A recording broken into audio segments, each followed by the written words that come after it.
Nimati Property Management. Contact 7667008999. திமுக அரசினுடைய மிக முக்கியமான ஒரு கொள்கை முழக்கமாக இந்த முறை அவங்க ஆட்சிக்கு வந்ததுக்கு மிக முக்கியமான ஒரு கனவை நான் பார்க்கறது, நீட் விலக்கு ரகசியம் எங்களுக்கு தெரியும்னு சொன்னாங்க. நீட் இருக்காது, நாங்கள் ஆட்சிக்கு வந்தா நான் வந்தால் நீட் இருக்காது. பிரச்சனை என்னன்னு சொல்லணும்னா, அருள்மொழி கிளியராக சொன்னது போல் நான் என்ன ஒரு பெரிய ப்ராப்ளமாக பார்க்குறேன்னா, இப்போ ப்ராமிஸ் பண்ணுறோம் எலெக்ஷனுக்கு முன்னாடி, இப்போ அதை சீரியஸாக எடுக்கிறது இல்லை. அது ஒரு ஜோக் மாதிரி ப்ராமிஸ் பண்ணக்கூடிய ஒரு ட்ரெண்ட் வந்து இருக்குது. பெட்ரோல் டீசல் விலையை குறைப்போன்றாங்க, 65 ரூபீஸ் 75 ரூபீஸாக நாங்கள் குறைக்க போகிறோம் அப்படி ஏறக்குறைய அந்த அமௌண்ட் சொல்கிறாங்க. இது வந்து ஒரு ஜோக், லிட்டரலாக ஒரு ஜோக். ஸோ அப்படிலாம் குறைக்க முடியாது. அறப்போர் இயக்கம் ஜெயராமன்லாம் என்ன சொல்கிறாங்க அப்படின்னா, அதிகாரிகள் அதே அதிகாரிகள் தொடர்றாங்க, அவங்களே எப்படி பனிஷ் பண்ணிப்பாங்க. அதிகாரிகள் இப்போ ஒரு துறைக்கு முன்னாடி அவர் தான் செக்ரட்டரியாக இருந்தாருன்னா இந்த முறையும் அவர் தான் செக்ரட்டரியாக இருக்காரு. அவங்க அடுத்த அந்த சப்பார்டினேட்ஸ்லாம் நான் அதிகாரிக்கு ஓட்டு போடல. இல்லை நான் அதிகாரிக்கு ஓட்டு போடல. அது சவுத் சைட்லையாக இருக்கட்டும், சென்னை போன்ற மாநகரங்கள்லையாக இருக்கட்டும், வெள்ளம் போன்ற விவகாரங்களை கையாண்ட விதம் அப்படிங்கிறது கொஞ்சம் திருப்தி அளிக்கலை அப்படிங்கிறது தான் வந்து வெளிப்படையான விமர்சனமாக இருக்குது. திமுக வந்து எப்படி நார்த்தில் பிஜேபி ஒரு மொனோபோலி ஆகிட்டாங்களோ, அதே மாதிரி சவுத்தில் தமிழ்நாட்டில் திமுக ஒரு மொனோபோலியாக மாறிட்டாங்க.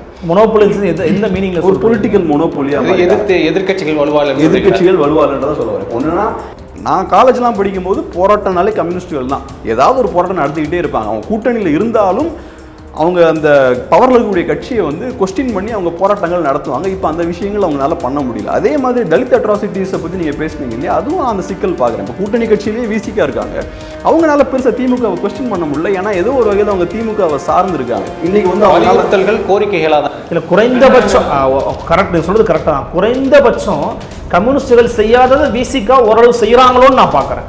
திமுக ஓகே, நீங்கள் பிஜேபி அப்போஸ் பண்ணுறீங்க, ஆனால் நீங்கள் ஒரு ப்ராப்பரான அப்போசிஷனாக இருக்கணும்னா உங்களோட கைகள் சுத்தமாக இருக்கணும். நீங்கள் ஒரு நிஜமான ஒரு ஃபாசிச எதிர்ப்பு கட்சியாக இருக்கணும்னா உங்களோட கைகள் சுத்தமாக இருக்கணும். இல்லைனா நீங்கள் கரெக்டான ஒரு ஃபேசிஸ்ட் கட்சியாக இருக்க முடியாது. ஏன்னா ஃபேசிசம், நான் பிஜேபியை ஃபேசிஸ்ட் சொல்ல, திமுக பிஜேபியை ஃபேசிஸ்ட்னு சொல்கிறாங்க. ஸோ நிஜமாவே நீங்கள் ஃபேசிசம் அப்போஸ் பண்ணணும்னா மேல்பாதி கிராமத்தில் கோயிலுக்குள்ளே விடலையா, காவல்துறை என்ன பண்ணணும், யார் கோயிலுக்குள்ளே விடலையோ ஏன்பா அப்பெல்லாம் இருக்கக்கூடாதுப்பா, சட்டத்தை எல்லாருக்கும் சமமான ஒன்றுப்பான்னு தள்ளி விட்டு கோயிலுக்குள்ளே அனுமதிக்கணும்.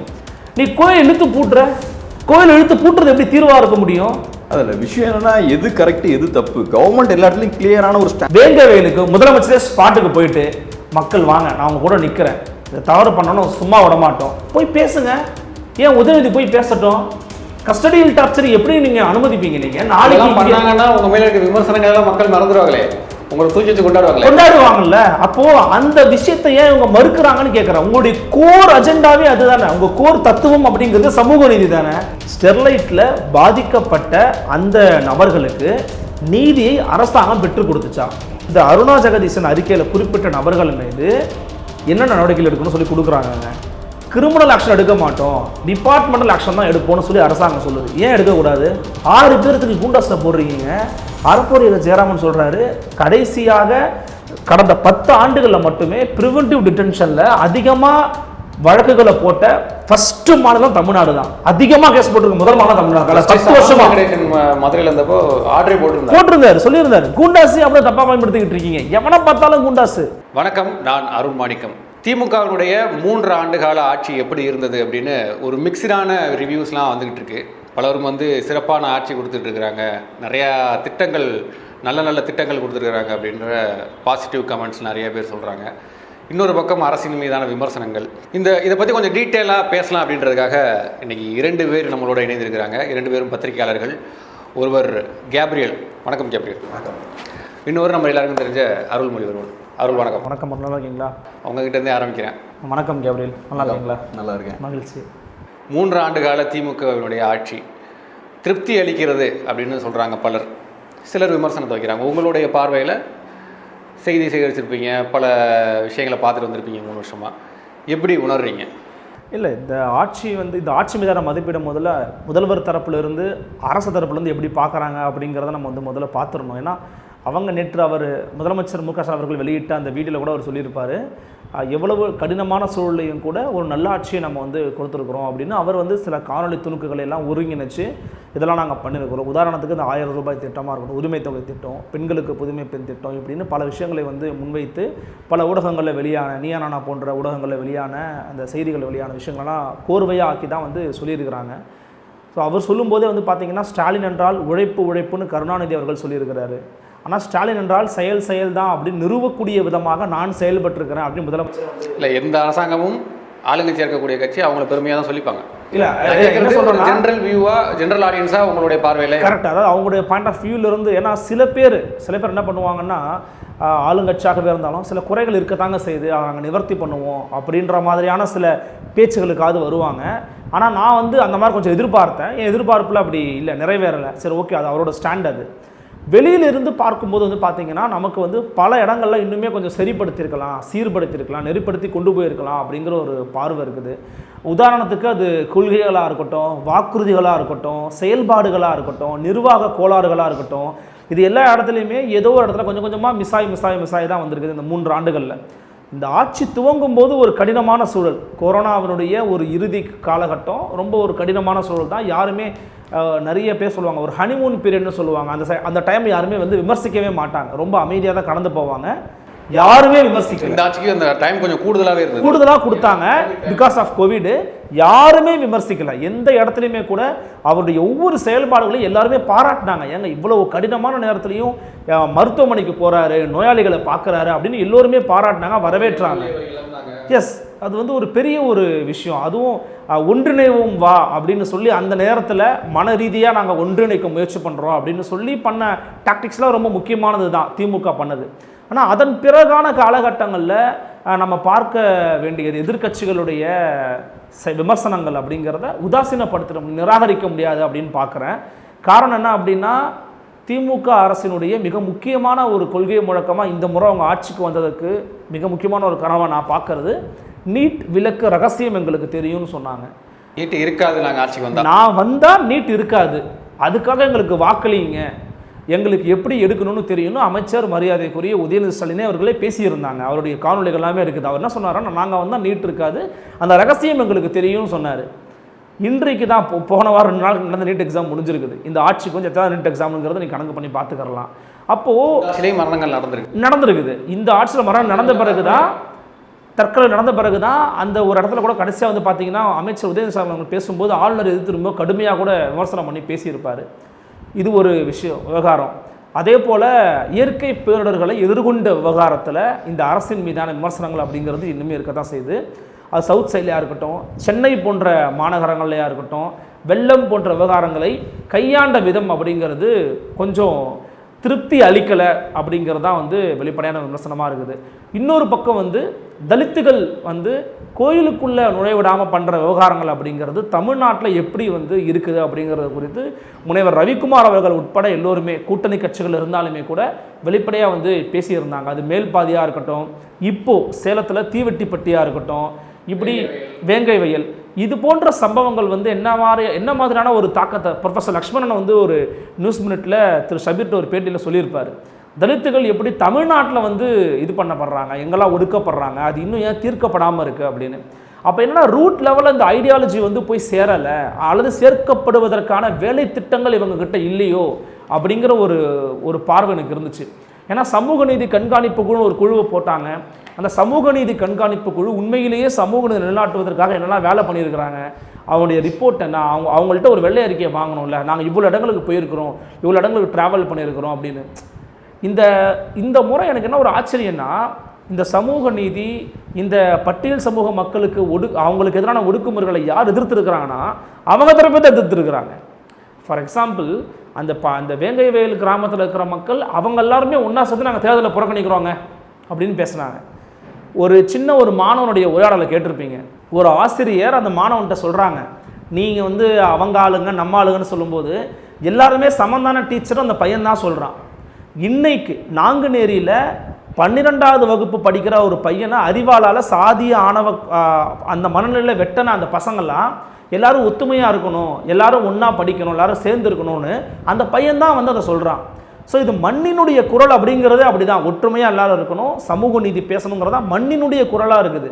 ஆனால் ஆளும் வர்க்கம், அதிகார வர்க்கம் கையில் இருக்கிறவங்க அதை போய் நிலைநாட்டுறதுக்கு இன்னும் நிறைய வேலைகளை செஞ்சுருக்கலாம் அப்படிங்கிற ஒரு பார்வை ஒன்று இருக்குது. இன்னொரு பக்கம் காவல்துறை மரணங்கள் பேசலாம். முதல்ல இந்த நிர்வாகம் சம்மந்தமாக பேசிக்கலாம். இப்போ நான் என்னுடைய பார்வையில் வந்து ஆட்சிக்கு வந்து அந்த புது அந்த ஒரு வருடத்தில் சிறப்பாகவே செயல்பட்டாங்கன்னு சொல்லலாம். நீங்கள் சொன்ன மாதிரி ஒரு ஹனிமூன் பீரியடு, அது கோவிட் டைமில் இருந்ததுனால பெருசாக யாரும் விமர்சனம் பண்ணலை.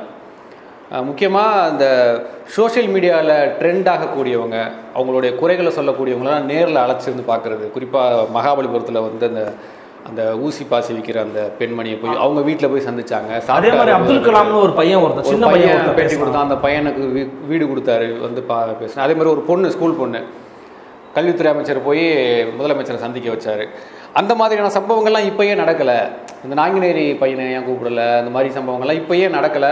அது ஒரு பிஆர் அட்டென்ஷனாகவே இருக்கட்டுமே, அதை ஏன் இப்போலாம் பண்ணுறதில்ல அப்படின்ற ஒரு கேள்வி வருது. ரெண்டாவது, சவுத்தில் வந்த வெள்ளம் வந்து எதிர்பாராத வெள்ளம் அப்படின்னு தான் அரசாங்கம் சொல்லுது. அது கூட வரலாறு காணாத மழை. ஆனால் 2 வருஷமாக சென்னை மக்கள், நான் உட்பட நிறைய பேர் எங்கள் ஏரியாலலாம் நம்பிக்கிட்டு இருந்தது வேலை பார்த்துட்டாங்க தண்ணி நிற்காது அப்படின்னு தான் நம்பிக்கிட்டு இருந்தோம். கேகே நகர்லாம் வேலை பார்த்தாங்க, கண் கூட பார்த்தோம். ஆனால் கேகே நகர்லாம் தண்ணி நிற்கலை, மற்ற இடங்களில் நின்றுச்சு. அப்போ அரசாங்கம் நம்பிக்கை கொடுத்துச்சு, அதனால் தண்ணி நிற்காதுன்னு நிறைய பேர் நம்பினாங்க. ஆனால் சொன்னீங்களே என்னாச்சு அப்படின்ற விமர்சனமும் வந்துச்சு. நம்ம பேட்டி எடுக்க போகும்போதெல்லாம் மக்கள் தங்களுடைய கோபத்தை வெளிப்படுத்துறதை பார்க்க முடிஞ்சிச்சு. உங்களுடைய பார்வையில் இந்த 3 ஆண்டுகளில் அரசாங்கம், எனக்கு தெரிஞ்ச ஒரு நல்ல விஷயங்கள்லாம் அந்த பேருந்து 1000 ரூபாய் கொடுக்குற ஸ்கீம், பேருந்தெல்லாம் ரொம்ப நல்ல ஸ்கீம் தான். என்னென்ன நல்ல விஷயங்கள் செஞ்சுருக்கிறாங்க, என்னென்ன விமர்சனத்துக்குள்ள இதெல்லாம் பாசிட்டிவாக பார்க்குறீங்க? பாசிட்டிவாக நான் பார்க்குற விஷயம் என்னென்னா, கவர்மெண்ட் வந்து பெண்களுக்கு நிறையா செய்கிறாங்க, அதே மாதிரி மாணவர்களுக்கு. ஸோ இந்த மாதிரி ஒரு மோட்டிவ் வந்திருக்கு. ஒரு வெல்ஃபேர் கவர்மெண்ட்டாக இருக்கணும், ஒரு வெல்ஃபேர் ஸ்டேட்டாக இருக்கணும். யூரோப்லலாம் இருக்கிறது போல் நிறையா இலவசங்கள். தமிழ்நாட்டில் அதிமுக திமுக 2 கட்சியுமே போட்டு வெல்ஃபேர் ஸ்கீம்ஸ் செய்வாங்க, ஸ்கூல் கட்டுறது. ஸோ ஒரு ட்ரெடிஷ்னலான ஒரு வெல்ஃபேர் கவர்மெண்ட்டாக இருக்கணும் அப்படின்ற ஒரு நோக்கத்தோட கவர்மெண்ட் செயல்படுறாங்க. நீங்கள் சொன்னது போல் குடும்ப தலைவிகளுக்கு 1000 ரூபா, அப்புறம் புதுமை பெண் திட்டம் படி மாணவிகளுக்கு கவர்மெண்ட் ஸ்கூலில் படிச்சுட்டு அதுக்கப்புறம் ஹையர் எஜுகேஷன் போகக்கூடிய மாணவிகளுக்கு 1000 rupees மந்த்லி கொடுக்குறாங்க. அதுபோக நான் முதல்வன் ஸ்கீம் படி ஒரு ஆண்டர்ப்ரனோரியல் இந்த ஸ்கில்ஸையும் டெவலப் பண்ணுற வேலைகள்லாம் பார்க்குறாங்க. ஏகப்பட்ட விஷயங்கள் இதெல்லாம் பண்ணுறாங்க. பஸ்ஸில் வந்து ஃப்ரீ டிக்கெட்ஸ் கொடுக்குற இந்த விஷயங்கள்லாம் பண்ணுறாங்க. ஸோ இதெல்லாம் நல்ல விஷயங்கள். பிரச்சனை என்னன்னு சொல்லணும்னா, அருள்மொழி கிளியராக சொன்னது போல், நான் என்ன ஒரு பெரிய ப்ராப்ளமாக பார்க்குறேன்னா, இப்போ ப்ராமிஸ் பண்ணுறோம் எலெக்ஷனுக்கு முன்னாடி, இப்போ அதை சீரியஸாக எடுக்கிறது இல்லை. அது ஏதோ ஒரு ஜோக் மாதிரி ப்ராமிஸ் பண்ணக்கூடிய ஒரு ட்ரெண்ட் வந்து இருக்குது. நீட் வந்து நாங்கள் வந்தோன்னா முதல் கையெழுத்து அதுதான், நீட் விலக்கு இருக்கும் அப்படின்ற மாதிரி சொன்னாங்க, ப்ராமிஸ் பண்ணாங்க. அதே மாதிரி டாஸ்மார்க்குக்கும் ப்ராமிஸ்லாம் பண்ணாங்க. பட் வந்ததுக்கப்புறம் பார்த்தா பெரிய ஆக்ஷன் எதுவும் நடக்கல அதுக்கு. ஸோ இப்போ மக்களுக்கு ஒரு ப்ராமிஸ் கொடுக்குறோன்னா அதை ரொம்ப சீரியஸாக நம்ம எடுக்கணும். நாங்கள் வந்து கண்டிப்பாக எங்ககிட்ட ஒரு சீக்ரெட் போய் சொல்லி ஓட்டு கேட்ட மாதிரி. ரைட். இப்போ ரீசெண்டாக 24 எலெக்ஷன்ஸில் திமுகவோட மேனிஃபெஸ்டோவில் இருந்த ஒரு விஷயம் என்னென்னா, பெட்ரோல் டீசல் விலையை குறைப்போன்றாங்க. 65 rupees 75 rupees நாங்கள் குறைக்க போகிறோம். ஏறக்குறைய அந்த அமௌண்ட் சொல்கிறாங்க. இது வந்து ஒரு ஜோக், லிட்டரலாக ஒரு ஜோக். ஸோ அப்படிலாம் குறைக்க முடியாது. ஸோ இப்போ ஒரு ப்ராமிஸ்ன்றது எல்லா கட்சிகளுக்கும் இதுக்கு பொருந்தும். எலெக்ஷனில் நம்ம ஒரு விஷயத்தை ப்ராமிஸ் பண்ணுறோன்னா இது ரொம்ப சீரியஸான விஷயம். இது நான் மக்கள்கிட்ட தான் சொல்கிறேன். மக்கள் வந்து இதை சீரியஸாக நெக்ஸ்ட் டைம் வந்து அக்கௌண்டபிள் ஆகணும். ஒரு அரசியல்வாதி ஒன்று செய்கிறாருன்னா ஏன் செய்யலைன்னு மக்கள் வந்து கேட்கணும். அது கேட்காதனால எலெக்ஷன் டைமில் நம்ம கேம்பெயினில் என்ன வேணாலும் சொல்லலாம், மக்கள் கேட்க மாட்டாங்க, அதுக்கப்புறம் அதை நம்மக்கிட்ட கொஸ்டின் பண்ண மாட்டாங்க அப்படின்ற ஒரு சூழல் இருக்குது. இது ஒரு பெரிய ஒரு பிரச்சனையாக பார்க்குறேன். ரெண்டாவது, அருள்மொழி சொன்னது போல் கேஸ்ட் அட்ராசிட்டிஸ், அப்புறம் வேறு நிறைய விஷயங்கள், தொழிலாளர் நலன்லாம் சில இடங்களில் பாதுகாக்கப்படலை, அந்த விஷயங்கள்லாம் பார்க்க முடியுது. அதுக்கான முக்கியமான ஒரு பிரச்சனையாக நான் என்ன பார்க்குறேன்னா, திமுக வந்து எப்படி நார்த்தில் பிஜேபி ஒரு மொனோபோலி ஆகிட்டாங்களோ, அதே மாதிரி சவுத்தில் தமிழ்நாட்டில் திமுக ஒரு மொனோபோலியாக மாறிட்டாங்க. மொனோபோலி எந்த மீனிங்கில்? ஒரு பொலிட்டிக்கல் மொனோபோலியாக. எதிர்கட்சிகள் வலுவாலன்றதான் சொல்ல வரேன். ஒன்றுனா, திமுக எதிர்கட்சியாக இருக்கும்போது ஸ்ட்ராங்கான ஒரு அப்போசிஷனாக இருந்தாங்க. இன்றைக்கி ஸ்ட்ராங்கான ஒரு அப்போசிஷன் இல்லை. இப்போ கொஞ்சம் பலப்பட்டுட்டு வராங்க ஏடிஎம்கே, பட் இருந்தாலும் இன்னும் ஸ்ட்ராங்கான ஒரு அப்போசிஷனாக ஏடிஎம்கே இல்லை. அது ஒரு ப்ராப்ளம். ரெண்டாவது, திமுக அலையன்ஸ்குள்ளேயே பார்த்தீங்கன்னா இன்றைக்கி காங்கிரஸால் திமுக பெருசாக கேள்வி கேட்க முடியாது. இன்றைக்கி 9 சீட் காங்கிரஸுக்கு தமிழ்நாட்டிலேருந்து வருது. மொத்தமே அவங்களுக்கு 52 சீட் நினைக்கிறேன். ஸோ அதில் 9 சீட் தமிழ்நாட்டிலேருந்து வருது, கேரளாலேருந்து 15 வருது. ஸோ கேரளாவையும் தமிழ்நாட்டையும் எடுத்திங்கன்னா 50% காங்கிரஸுக்கு சீட் கிடையாது. கர்நாடகாவில் காங்கிரஸ் ஸ்ட்ராங்காக இருக்கக்கூடிய ஒரு கட்சி, அங்கேருந்து ஒரு சீட் தான் வருது. ஸோ நீங்கள் ஸ்ட்ராங்காக இருக்கக்கூடிய ஒரு ஸ்டேட்லேருந்து உங்களுக்கு ஒரு சீட் வருது, தமிழ்நாட்டிலேருந்து டிஎம்கே உங்களுக்கு 9 சீட்ஸை டெலிவர் பண்ணுறாங்க. ஸோ நேச்சுரலாக நீங்கள் டிஎம்கே எதிர்த்து எதுவும் பேச முடியாது. கம்யூனிஸ்ட்டுகள் எடுத்துக்கோங்க. கம்யூனிஸ்ட்டுகள் 2004 நினைக்கிறேன், 2004 அவங்க 43 சீட்ஸ் வின் பண்ணாங்கன்னு நினைக்கிறேன். நான் சொல்கிறது சிபிஐஎம் மட்டும், Communist Party of India, Marxist மட்டும். இன்றைக்கி அவங்களோட கவுண்ட் பார்த்தோன்னா 3 சீட்டு. அதில் 2 சீட் எங்கேருந்து வருதுன்னா தமிழ்நாட்டிலேருந்து வருது. ஸோ ரொம்ப வீக்கான ஒரு பார்ட்டிக்கு இவங்க 2 சீட் வந்து டெலிவர் பண்ணுறாங்க. ஸோ கம்யூனிஸ்ட்டுகளால் திமுகவை எதிர்த்து எங்கேயுமே போகும். மேல்மா பிரச்சனைகள்லாம் ஒன்றும் வரவும் இல்லை. நான் காலேஜ்லாம் படிக்கும்போது போராட்டம்னாலே கம்யூனிஸ்ட்டுகள் தான் ஏதாவது ஒரு போராட்டம் நடத்திக்கிட்டே இருப்பாங்க. அவங்க கூட்டணியில் இருந்தாலும் அவங்க அந்த பவரில் இருக்கக்கூடிய கட்சியை வந்து கொஸ்டின் பண்ணி அவங்க போராட்டங்கள் நடத்துவாங்க. இப்போ அந்த விஷயங்கள் அவங்களால பண்ண முடியல. அதே மாதிரி தலித் அட்ராசிட்டிஸை பற்றி நீங்கள் பேசுனீங்க இல்லையா, அதுவும் அந்த சிக்கல் பார்க்குறேன். இப்போ கூட்டணி கட்சியிலேயே விசிகா இருக்காங்க, அவங்களால பெருசாக திமுகவை கொஸ்டின் பண்ண முடியல. ஏன்னா ஏதோ ஒரு வகையில் அவங்க திமுகவை சார்ந்திருக்காங்க. இன்னைக்கு வந்து வலியுறுத்தல்கள் கோரிக்கைகளாக தான் இல்லை, குறைந்தபட்சம் கரெக்ட், நீங்கள் சொல்கிறது கரெக்டாக தான். குறைந்தபட்சம் கம்யூனிஸ்டுகள் செய்யாததை விசிகா ஓரளவு செய்கிறாங்களோன்னு நான் பார்க்குறேன். இப்போ இன்றைக்கி கூட தீவெட்டிப்பட்டியில் ஒரு போராட்டத்தை அறிவிச்சிருக்கிறாங்க, அவங்க வந்து பண்ணுறாங்க. காவல்துறையினுடைய அடக்குமுறைகளை எதிர்த்து பேசுகிறாரு. ஒரு வள்ளுவர் கூட்டத்தில், அந்த கூட்டத்தில் நான் இருந்தேன், பேசும்போது நான் கவரேஜில் இருந்தேன். தமிழ்நாடு காவல்துறை அமித்ஷாவின் கட்டுப்பாட்டில் இருக்கிறதான்னு விசிகா தலைவர் டாக்டர் திருமாவளவனே கேட்டார். யார் கட்டுப்பாட்டில் இருக்குது காவல்துறை அப்படிங்கிற மாதிரி கேட்டார். நீங்கள் சொல்கிறது தான், கூட்டணி கட்சிகள் ஒரு கம்யூனிஸ்ட் சொல்லிட்டு பேசும்போது சொல்கிறாரு, நாங்கள் தொகுதி உடன்பாடு அப்படிங்கிறத வரைக்கும் ஒழுங்காக இருந்துச்சு தமிழ்நாட்டில். தொகுதி உடன்பாடு அப்படிங்கிறத தாண்டி எப்போ கூட்டணின்னு போச்சோ அப்போவே நாங்கள் பல விஷயங்கள் இழந்துட்டோங்க அப்படிங்கிறாங்க. அவங்களுக்குள்ளுமே உள்ள குமுறல்கள் இருக்கத்தான் செய்யுது. தொகுதி உடன்பாடு பண்ணிட்டீங்கன்னா முடிஞ்சு போச்சு, அதுக்கு முன்னாடி நாங்களும் உங்களுக்கு எதிர்கட்சி தான், தப்பு பண்ண தட்டி கேட்போம் அப்படிங்கிற இடத்துல இருந்திருந்தாங்கன்னா அந்த சிக்கல் இருந்திருக்காதுன்னு நினைக்கிறேன் நான். அதான் எக்ஸாக்ட்லி. இப்போ நீங்கள் சொன்ன மாதிரி தான். இப்போ என்னென்னா, இப்போ தமிழ்நாட்டோட சிச்சுவேஷன் எடுப்போமே, ஒரு 60 இயர்ஸாக, ஏறக்குறைய ஒரு 60 இயர்ஸாக இங்கே டிவிடியன் ரூல் இருக்குது. கேஸ்ட் அட்ராசிட்டிஸ் இப்போ நியாயப்படி எப்படி ஒரு சோஷியல் ஜஸ்டிஸ் கவர்மெண்ட் இருக்கும்போது, ஒரு ப்ரோக்ரஸிவான ஒரு கவர்மெண்ட் இருக்கும்போது இந்த அட்ராசிட்டிஸ்லாம் கம்மியாகும்.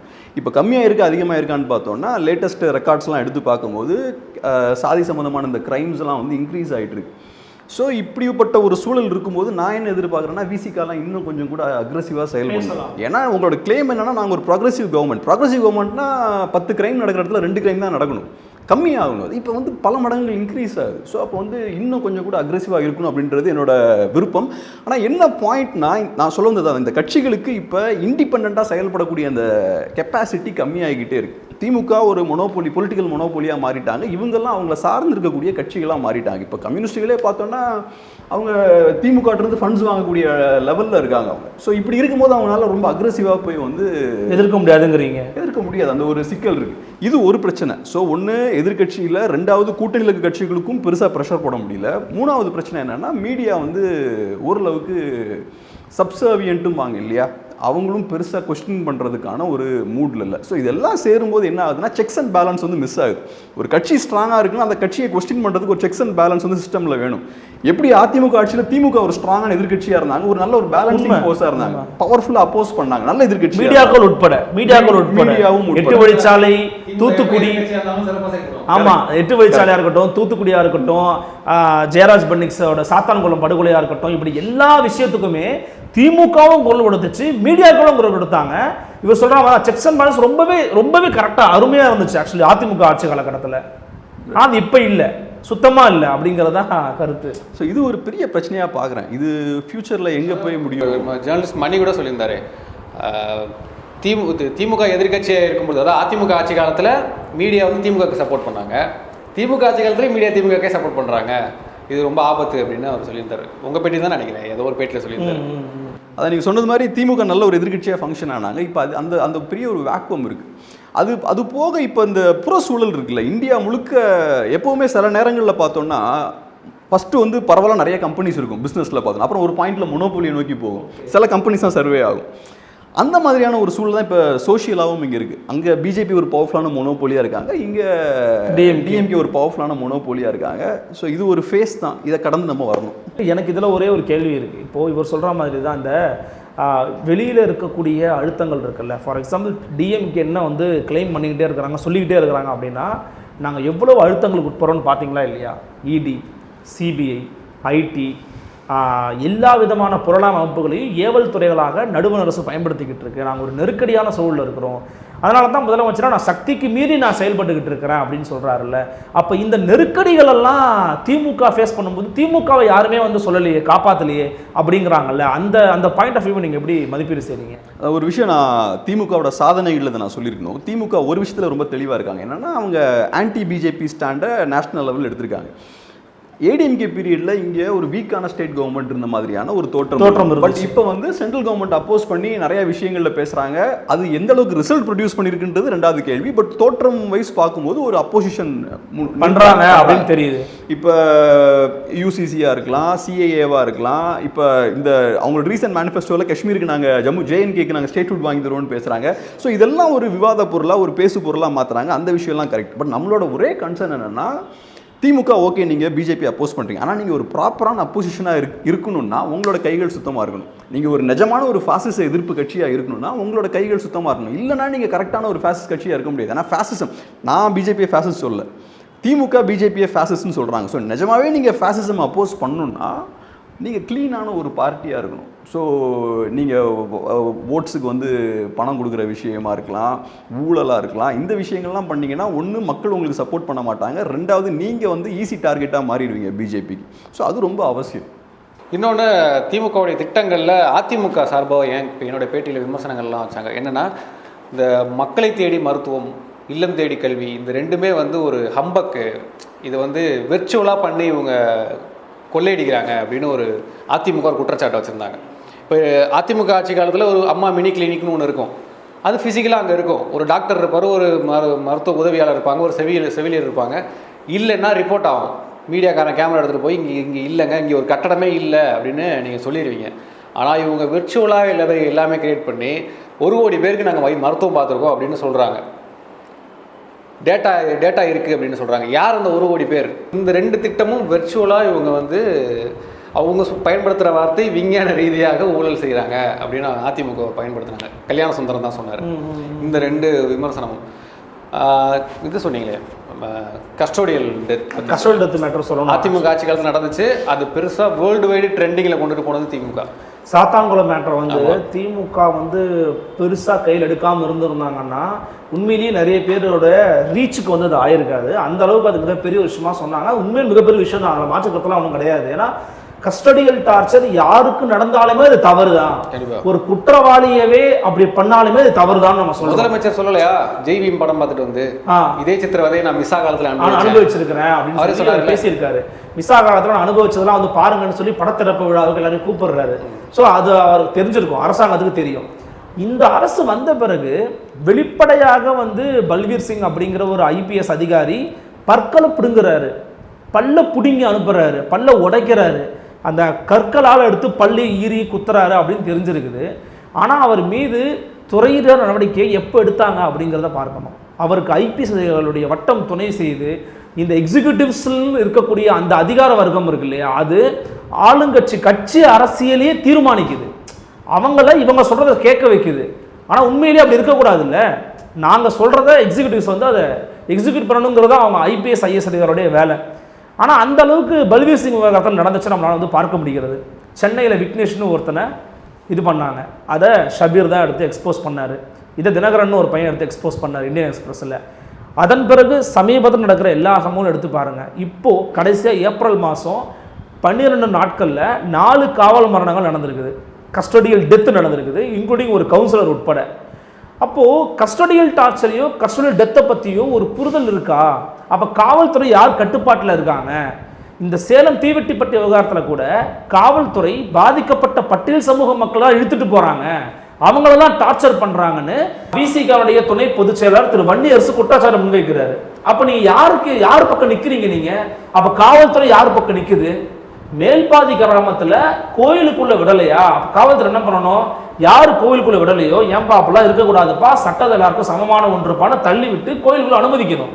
நீ கோயில் இழுத்து பூட்டுற, கோயில் இழுத்து பூட்டுறது எப்படி தீர்வாக இருக்க முடியும்? எல்லாரையும் உள்ள கொண்டு போய் சாமி கும்பிட வைக்கிறதா தீர்வாக இருக்க முடியும். உனக்கு பிடிக்குதோ பிடிக்கலையோ இல்லை, சிறிது காலத்துக்கு அந்த டென்ஷன் குறைய வரைக்கும் பூட்டிட்டு அதுக்கப்புறமா உள்ள விடணும். அப்படி நடக்கலைங்க. அந்த மாதிரி தமிழ்நாட்டில் எவ்வளவு கோயில்கள் பூட்டப்பட்டிருக்குன்னு விசிகா தலைவர் டாக்டர் திருமாவளவன் மேடையில் பேசியிருக்காரு. அதில் விஷயம் என்னன்னா, எது கரெக்ட் எது தப்பு, கவர்மெண்ட் எல்லா இடத்துலையும் கிளியரான ஒரு ஸ்டாண்ட், டென்ஷன் கிரியேட் ஆகும், தடுக்கிறதுக்கு எல்லாம் ஸ்டாண்ட் எடுத்து யார் தடுத்தாலும் உள்ள போகணும். ஏன்னா அதான் ஐடியாலஜிக்கல் ஸ்டாண்ட் தானே நம்ம சோஷியல் ஜஸ்டிஸ் கவர்மெண்ட்ல. வேங்கை வயல்ல பண்ணிருக்காங்களே, வேங்கை வயல்ல அது பண்ணாங்கங்க. அரசு ரீதியா என்ன பண்றாங்கன்னு நான் கேட்கறேன். நீங்க எமோஷனலா நீங்க சொன்ன மாதிரி தான் ஓப்பனிங்ல சொன்னீங்க தெரியுமா, சோசியல் மீடியா ட்ரெண்ட் ஆகிறவங்களாம் கூப்பிட்டு பேசினாருன்னு. அது எமோஷனலா ஒரு கனெக்டிவிட்டியை உருவாக்கும் முதலமைச்சரோட. அந்த மாதிரி இந்த இடத்துக்கு வேங்கை வயலுக்கு முதலமைச்சரே ஸ்பாட்டுக்கு போயிட்டு, மக்கள் வாங்க நான் அவங்க கூட நிற்கிறேன், இதை தவறு பண்ணணும் சும்மா விட மாட்டோம், போய் பேசுங்க. ஏன் உதயநிதி போய் பேசட்டும்? கஸ்டடியல் டார்ச்சர் எப்படி நீங்க அனுமதிப்பீங்க? நீங்க நாளைக்கு பண்ணாங்கன்னா உங்க மேல இருக்க விமர்சனங்கள் எல்லாம் மக்கள் மறந்துடுவாங்களே, உங்களை தூக்கி வச்சு கொண்டாடுவாங்கல்ல. அப்போ அந்த விஷயத்தை ஏன் இவங்க மறுக்கிறாங்கன்னு கேட்கறேன். உங்களுடைய கோர் அஜெண்டாவே அதுதானே, உங்க கோர் தத்துவம் அப்படிங்கிறது சமூக நீதி தானே. அப்போ அதில் வர பிரச்சனைகளை வந்து சமாளிப்பதற்கோ தீர்ப்பதற்கோ ஏன் நீங்கள் முன்வர மாட்டேங்கிறீங்கன்னு நான் கேட்குறேன். இதுவே தனிப்பட்ட ரீதியில் உங்கள் கட்சியில் இருக்கிற ஒரு நபருக்கு ஈடியால் பிரச்சனை அப்படின்னா நீங்கள் ஒரு மிகப்பெரிய ஒரு கூட்டம் போடுறீங்க. ஓகே, கட்சி ரீதியாக போடுறீங்க, தப்பு இல்லை. நாட்டில் நடக்கிற பிரச்சனை என்ன கூட்டம் போட்டீங்க? ஏன் நீங்கள் அதை பற்றி பேசலை? ஏன் பேச மறுக்கிறீங்க? ஏன் மக்களோட நிற்க மறுக்கிறீங்கன்னு கேட்டோன்னு வச்சுக்கோங்களேன், நம்மளை வந்து எதிராக ஒரு போராட்டம் நடத்துனாங்க. அவ்வளோதான். வேற என்ன பண்ணியிருக்கிறாங்கன்னு பாருங்களேன். வேற ஒன்றுமே இல்லை.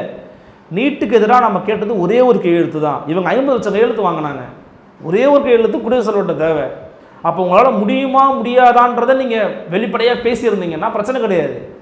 நீங்கள் வந்தாலே போட்டுருவோம் முடிச்சிருவோம் அப்படின்னு நீங்கள் அப்போது பொய் வாக்குறுதி அப்படிங்கிறத மக்கள் மத்தியில் போய் நிற்கும். அப்படிதான் நிற்கும். ஆனால் பொய் வாக்குறுதியை கொடுத்துருப்பாங்கன்னு எனக்கு தோணல. அதை எப்படியா சரி பண்ணிடுவோம், கோர்ட்ல கீட்டில் போயிட்டு தான் வாங்கிடுவோம் நம்பி தான் சொல்லியிருக்காங்க. சிம்பிள் எக்ஸாம்பிள் சொல்கிறேன். டாஸ்மார்க் எடுத்துப்போம், பூர்ண மதுவிலை கொண்டு வந்துடுவோம், ஸ்டெப் பை ஸ்டெப்பாக கம்மி பண்ணிடுவோம். ஸோ அந்த வாக்குறுதி எப்படி பார்க்குறீங்க? யாராவது சென்ட்ரல் கவர்மெண்ட் ஏதாவது ஸ்டாப் பண்ண போகிறாங்களா டாஸ்மார்க்லாம் மூடினா? ஸ்டெப் பை ஸ்டெப்பாக குறைக்கணும்னு சொல்லியிருக்கிறாங்க. அது எனக்கு என்னன்னா, அவங்க உள்ளபடியே அதை பண்ணுவோன்ற முயற்சியில் தான் சொல்லியிருக்கிறாங்க. அதன் ஆட்சிக்கு வந்த பிறகு அவங்களுடைய மனநிலை மாறி இருக்கலாம். ஏன்னா இப்போ சட்ட சிக்கல் இவ்வளோ இருக்குன்னு தெரியாமல் கூட இப்போ வாயை விட்டுருக்கலாம், நாங்கள் வந்தால் இது பண்ணிடலாம் அப்படின்னு சொல்லிட்டு. எப்படிங்க எத்தனை வருஷம் மத்தியில் நீங்கள் வந்து ஒரு ப்ராமிஸ் பண்ணுறீங்க, நாங்கள் நீட்டை வந்து நீட் விலக்கு கொண்டு வருவோம்னு ப்ராமிஸ் பண்ணி பவருக்கு வரீங்க. அந்த வேலை உங்களால் செய்ய முடியலன்னா நீங்கள் இப்போ எங்களால் செய்ய முடியலன்னு சொல்லணும். உங்களுக்கு ஆல்டர்னேட்டிவ் என்னன்னு மக்கள் பார்ப்பாங்க. சரிங்க, டெமோக்ரஸியில் கரெக்ட். நீங்கள் தூத்துக்குடி மேட்டர் எடுத்துக்கோங்க. தூத்துக்குடி ஸ்டெர்லைட்டில் படுகொலை செய்யப்பட்டவர்கள் அப்படிங்கிறது தான் திமுகவோட வாதம். அதுக்காக நிறைய விஷயம் முன்னெடுத்து பேசினாங்க. நாங்கள் ஆட்சிக்கு வந்தப்போ நீதி வாங்கி கொடுப்போம்னு சொன்னாங்க. ஸ்டெர்லைட்டில் பாதிக்கப்பட்ட அந்த நபர்களுக்கு நீதியை அரசாங்கம் பெற்றுக் கொடுத்துச்சா? இந்த அருணா ஜெகதீசன் அறிக்கையில் குறிப்பிட்ட நபர்கள் மீது என்ன நடவடிக்கைகள் எடுக்கணும்னு சொல்லி கொடுக்குறாங்க. கிரிமினல் ஆக்ஷன் எடுக்க மாட்டோம், டிபார்ட்மெண்டல் ஆக்ஷன் தான் எடுப்போம்னு சொல்லி அரசாங்கம் சொல்லுது. ஏன் எடுக்கக்கூடாது? ஸ்னோலினுடைய அம்மா வைத்த கோரிக்கை என்ன?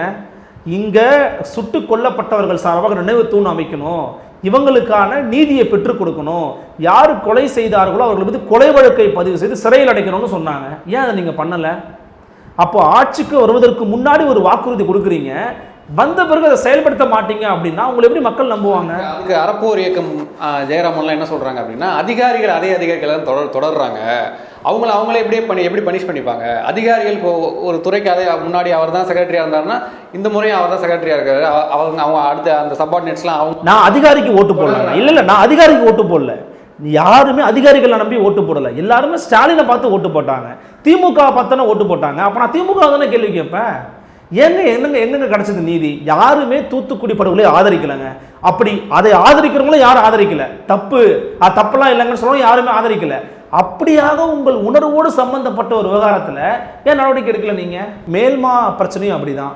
மேல்மா திருவண்ணாமலை மாவட்டம் மேல்மால தோழர் அருள் ஆறுமுகம் உட்பட எல்லாரும் பல மாதங்களாக போராடிக்கிட்டு இருந்தாங்க. அங்கே ஆளுங்கட்சியினுடைய அமைச்சர் மரியாதைக்குரிய ஏவா வேலு அவர்களுடைய ஒரு சம்பந்தம் இருக்குது, தலையீடு இருக்குது அப்படின்னு சொல்லி ஒரு வெளிப்படையாக குற்றச்சாட்டு முன் வச்சார். இதே அருள் ஆறுமுகம் முதலமைச்சர் மு.க. ஸ்டாலினோட மேடையை பகிர்ந்துக்கிட்டாரு. மேல்மலை சிப்காட் வேணும்னு போராட்டம் நடந்துச்சு, அது தெரியாது உங்களுக்கு? அது வந்து திமுக சார்பாக நடத்தப்பட்ட போராட்டம்னு அவர் சொல்றாரு. திமுக காரங்க காசு கொடுத்து கோட்டரையும் பிரியாணியும் கொடுத்து கூட்டு வந்திருக்கிறாங்க அப்படின்னு சொல்லி தோட அருள் ஆறுமுகம் சொல்றாரு. அங்கே இருக்கிற மக்கள் சொல்றாங்க. அந்த வேணும்னு சொன்னவனுக்கும் திருவண்ணாமலை மேல்மா மாவட்டத்துக்கும் சம்பந்தமே இல்லைங்க, ஒரு தொடர்பும் கிடையாது. இங்கிருந்து சென்னையில் சைதாப்பேட்டை கிண்டி அங்கே கேட்கணும் வந்து கூட்டு போன ஆட்கள் அவங்கெல்லாம் எந்த தொடர்பும் கிடையாது. அப்போது இது போன்ற விஷயங்கள் எல்லாம் அவங்கள தூக்கி குண்டாஸில் போட்டது. 6 பேர் தூக்கி குண்டாஸில் போடுறீங்க.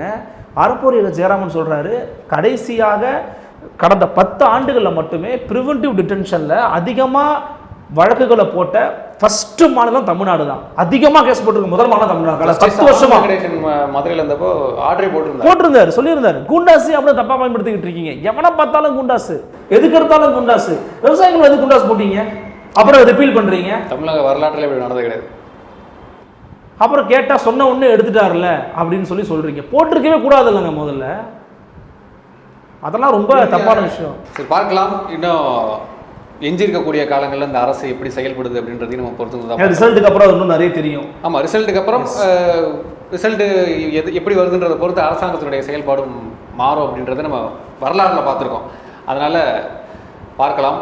இவ்வளோ நேரம் உங்கள் கருத்துக்களை விரிவாக பயந்தமைக்கு இருவருக்கும் நன்றி. நன்றி.